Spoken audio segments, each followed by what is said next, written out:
Welcome back to the channel, guys. I've got another good one for you today. I am sitting here by the legendary Chad Foster from Chad Foster Explorers. So again, I want to give a huge shout out to him for sitting down with me today. Again, we're new buds here in the Cebu City area. And also to my champions, thanks so much for taking the time to watch my videos. And if you're not a champion, give me that thumbs up. Let me know I'm doing a good job for you guys and become a new champion. Let's get right in here to you guys, straight to Chad, and see what's going on with this mister. All right, what's up, guys? Good to be on your channel. This is how it started. You were on my channel not long ago, and correct. It's good to be sitting on your channel. And your channel is kicking butt, man. Well, thank you so much. Yeah. Well, again, I'm gonna try to give some perspectives here today. Yeah. I have been here for a little over a year. You've been here a little over 2 years. Yeah, almost 2.5 years. Yep. Yeah. So let's get down to it. What got you here? What started you the adventure to the Philippines? Our story is similar, but different. It's similar in that we came here for the quality of life change because of the lower cost of living and all the opportunities that come from that naturally. But I wasn't ready to retire. I was like middle of my career as an OT, working in healthcare. I was just burnt out. Like I was done. Like I knew I needed to change. And there was probably a 3-year period before I was able to come over here where I was working towards my escape. Like, how am I gonna get out of this rat race, this cycle of life, of working and the monotony and all that stuff? And so long story short, I ended up investing in some fixer-upper real estate kind of stuff. Okay. Ended up with 2 rental properties, and that gave me the opportunity to quit my job, come over here, and then phase 2 was, it wasn't enough to like fully live and like build a retirement on, just a little bit of rental income. It was just enough to get by. And so believe it or not, when I started the YouTube channel, it was a hope and a prayer and a leap of faith, but I was kind of like hoping I could turn it into another job, or like a full-time job. So have the rental, get a YouTube channel going, and then other things that I'm working on too, to try to pull this all together to where I can actually make a living and save and build up a retirement. And coming to a place like the Philippines was the perfect opportunity because it's so cheap here, so I can get my rental income, come over here, and then start playing around with all these ideas that I had to earn more money.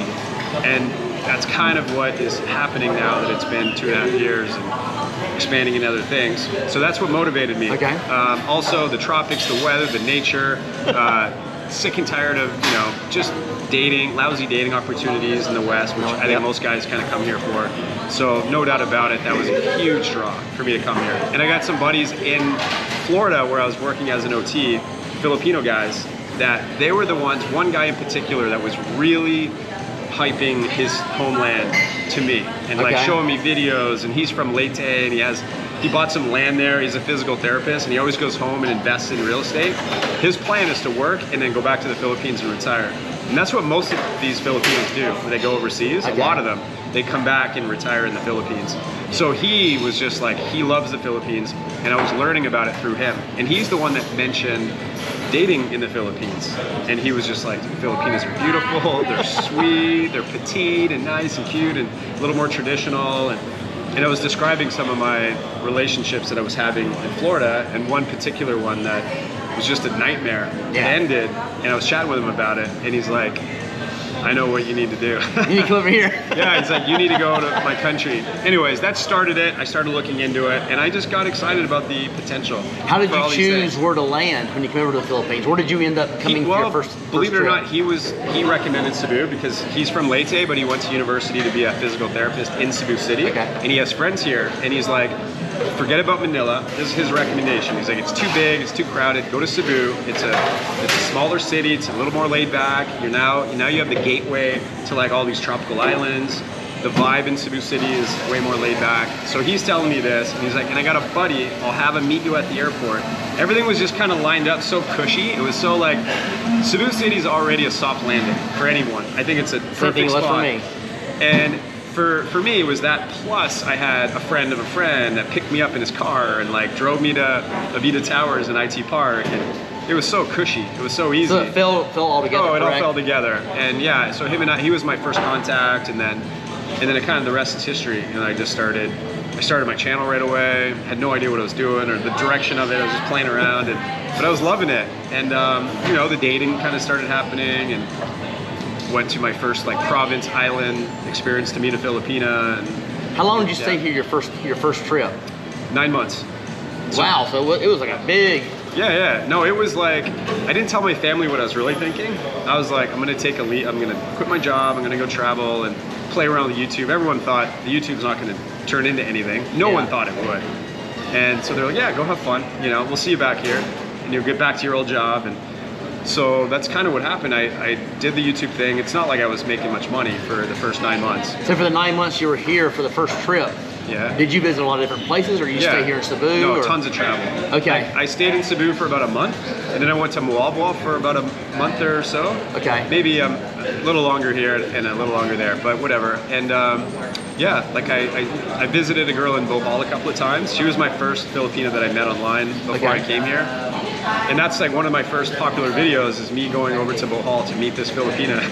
And you know, it was a cool experience, very unique. We weren't compatible for some different reasons, and we just kind of remained friends. And then I ended up leaving Cebu, went to Muabwa, and then I met someone else who lived near Muabwa, and then we kind of hit it off. And I wanted to travel, and she just had all the time in the world and was like, "Let's go." And I was like, "All right, let's go." And we did a little trip together, and we did more and more, and then. Now, after your first trip for 9 months, you traveled to other countries, correct?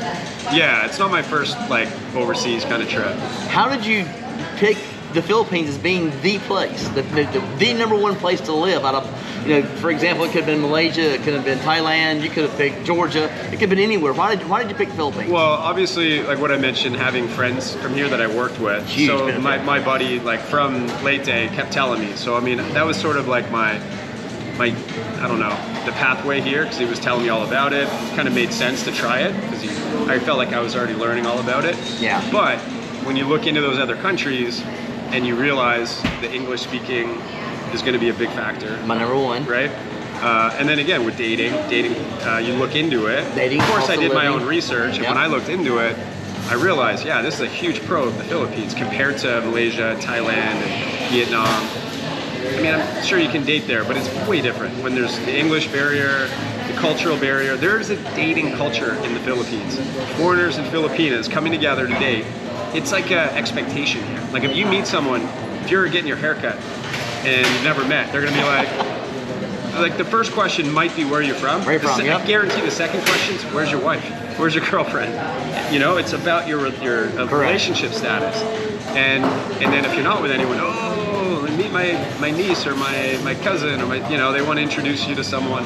It's just dating culture here is big. You see it everywhere. I mean, obviously you hop online and it's just like, it's another world here when it comes to the opportunities. Yeah. I hope you guys are seeing a theme here though. Just like with Chad, I was very similar. When I came over to the Philippines for the very first time, I already had a friend and or friends already lined up already. So he had the same exact thing going on. So it made a big influence on where we actually chose to live here in the Philippines, or actually chose to, in his case, come to visit for a few months.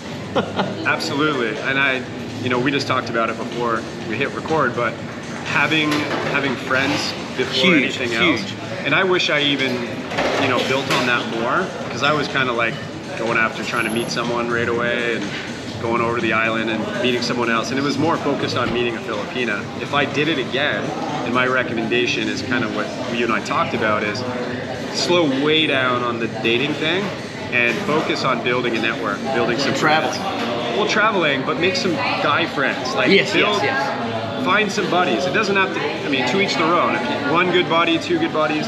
I actually had one friend, this Australian guy that I met, that he became my main buddy here. And when I went off traveling, like there was a time where I lost well, there's a few stories. In one case, I lost my ATM, but I could not get money. And I'm in Camotes Islands and no cash, couldn't pay for the hotel, no money for food, nothing. I just spent my cash, and I'm like, I couldn't get any. Anyways, I'm with this girl who has Gcash, and Greg was established here, and so he transferred money to her, which gave us money to pay for everything in order to finish our trip and get home.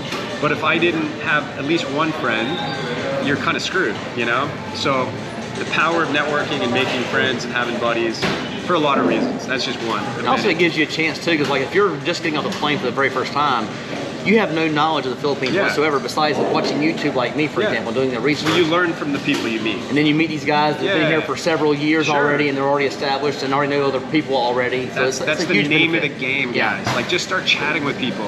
They're going to tell you about their experience. It might not be the same for you, or you might not want the same, but you're at least going to learn and absorb, hey, I went to this island, try this, or don't do this, or I've been dating these girls. You'll hear all these stories from guys about their experiences with all of it, and you'll just absorb it and take it for what it is, but that'll change everything the more you interact.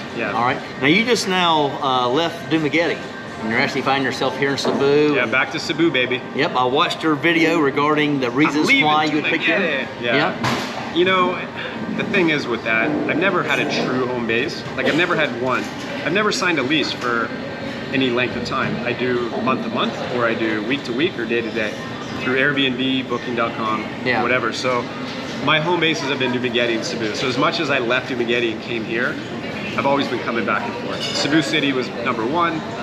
Dumaguete was the last little while, but I've always come back here. And then I've done tons of traveling in between. And so I keep it light. I got a backpack and a motorbike, and that's it. And then I have a duffel bag that right now I have some extra things left at my buddy's house. Are you thinking about keeping it that way, or are you thinking about maybe changing it where you actually do have a long-term lease? I sort of flip-flop on that a lot. I think ultimately, and my goal when I came back here was to get a home base and like literally set up, routine. And I looked to do that in Dumaguete, and I found a place in Valencia. And it's a long story, but it fell apart. The landlord was a nightmare, and I got out of the lease, and I didn't have to deal with any, like, it was a clean, like, okay, yeah, you don't have to, I broke the lease without any penalty. And it's kind of like I can breathe again. I felt trapped in this lease in the wrong place with the wrong landlord and the wrong neighbors, and it was just like, oh my God. So yes, I think having the right setup is good. Dumaguete in that region, in my opinion, as much as I love it, for a lot of reasons, I think it makes sense when you're established in a relationship and you're settled down. It can work, but I don't think it's the best. And I think Cebu City is way better for a single guy to come here, have a home base, and then I do miss having that hop on the motorbike and be in a waterfall within 20 minutes and be snorkeling within 20 minutes. You can't do that in Cebu City. You can do stuff, but you got to go further.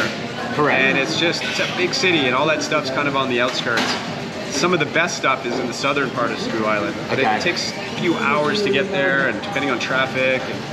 So point is, it's better here as a single guy. There's pros and cons to both. And now that I'm back here, it just makes sense for this to be my home base for now. But of course, we're planning a motorbike tour, and I'm going to be checking out all kinds of towns and cities, and you never know what's going to happen. So again, just so you guys know, we're actually planning a large adventure here into the Philippines, going to several islands, several different types of sites, waterfalls, the beaches, bring this all to you guys. So you guys will be seeing this through our eyes. So again, that's part of that. Yeah, so that's the lifestyle that's hard to just like not have that, you know, that freedom.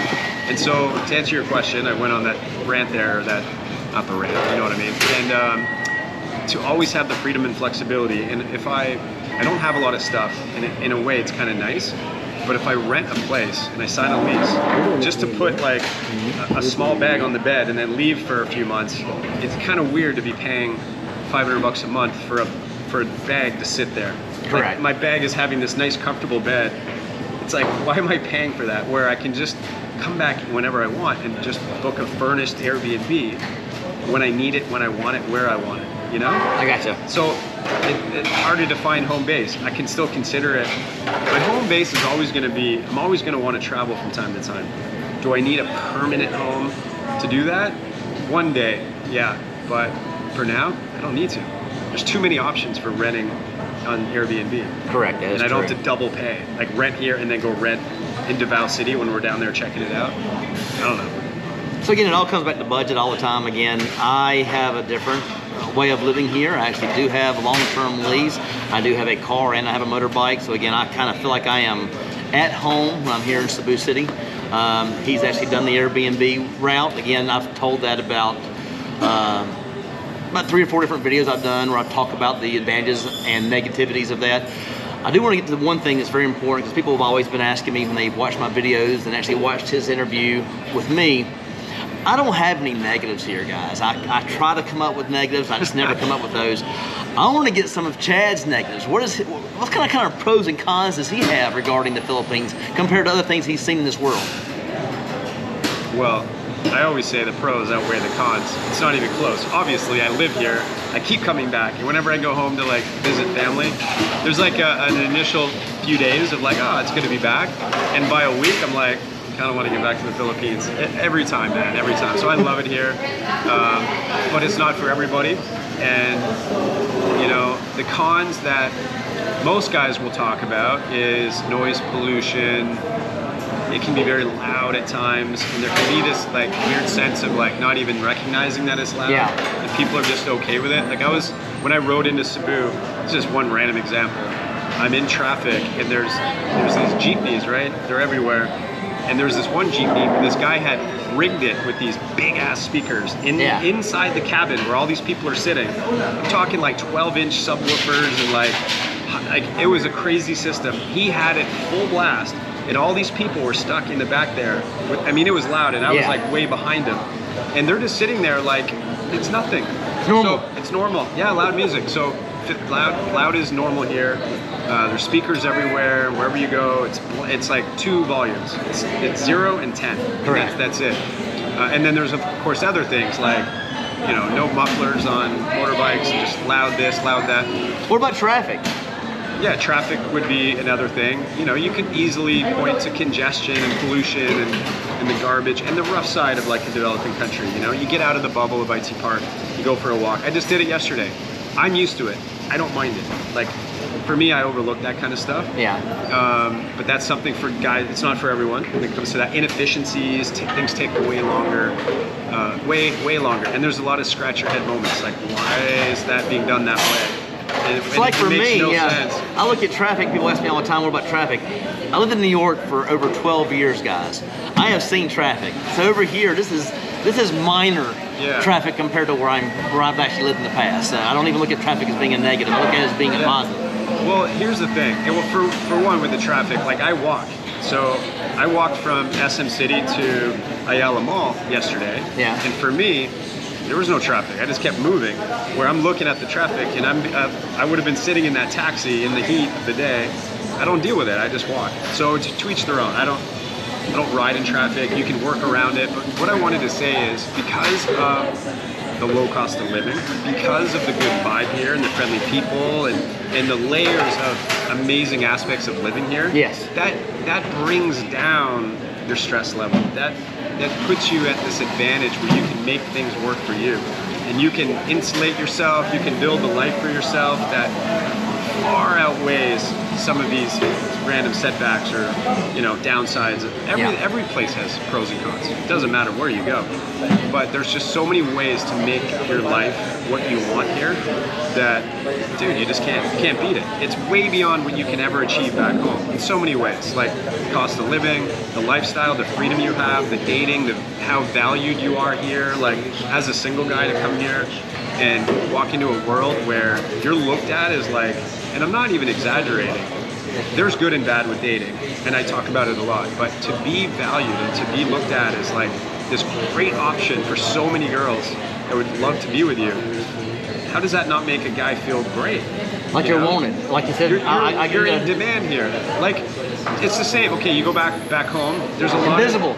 Yeah, the invisible man. You can feel invisible, but there are people that are in demand there. Let's say like very attractive girls, they're in demand. They have guys all over them. It flips here. It's the other way around. Now, girls are in demand too, like the really attractive girls around Cebu. Yeah, and there's guys everywhere that are giving them all the attention. You know, it's not a place where you can just take your pick and they're running at you like you're in the Beatles and they're chasing you. It's not like that, but it's certainly a flip from back home. Correct. I always want to be 0 to 100 is zero's in America and 100. I always tell everybody when I talk to them. But my worst day here is my best day in America. Sure. I always want to clarify, because I had a guy ask me, he's like, so what do you think of this strategy for me to meet girls? He's like, I'm going to go to IT Park, and I'm going to go to a coffee shop near one of those call centers, and I'm going to sit there and drink my coffee. What do you think of that? they're gonna come up to me, right? And they're gonna sit with me and ask me out, right? I'm like, no. He's like, what do you mean? But I'm a foreigner. I'm like, yeah, but that's really, it's not like that. Correct. There are guys that don't quite understand it, so I want to make that clear. It's not like shooting fish in the barrel in that regard. You have to be the guy. You have to actually approach them. Yeah. These are women that have been raised right, guys, by their parents. Now the girls that do anything like that will approach you, that are just giving you all the attention and giving you too much, what this guy was expecting, those are the girls you don't actually want to be with. There's a reason why they're throwing themselves at you. Correct. They know what they can get from so many guys, and they're hustling, and there's a lot of that here too. Yeah, a lot of money around here, guys. So just remember that. Money. It's all about the Benjamins. Yeah. But when guys show up, they're the girls that they're gonna see right away. They're gonna hop on a dating app, and they're everywhere, and they're gonna give you the attention. They're gonna make you feel all those feelings you want. And all of a sudden you have this young, attractive girl giving you attention. So a lot of guys do fall into that trap. Yeah. And end up dating the wrong girls and all that. The really good ones take a little more time and patience and all that. All right. Yeah. Well, it's starting to get busy in here, guys. Starting to get some background noise. I want to thank Chad here so much for coming on the channel. Thanks for having me, man. Very appreciated. Yeah. Oh, shit. more videos to come soon, and again, to you champions, thank you so much. If you're not a champion, hit that subscribe button. Give me that thumbs up. Let me know I'm doing a good job for you guys. How awesome is his channel? Like, I tell him all the time, he just started this. No video experience, no technical experience. You asked me about it, and he's doing a great job.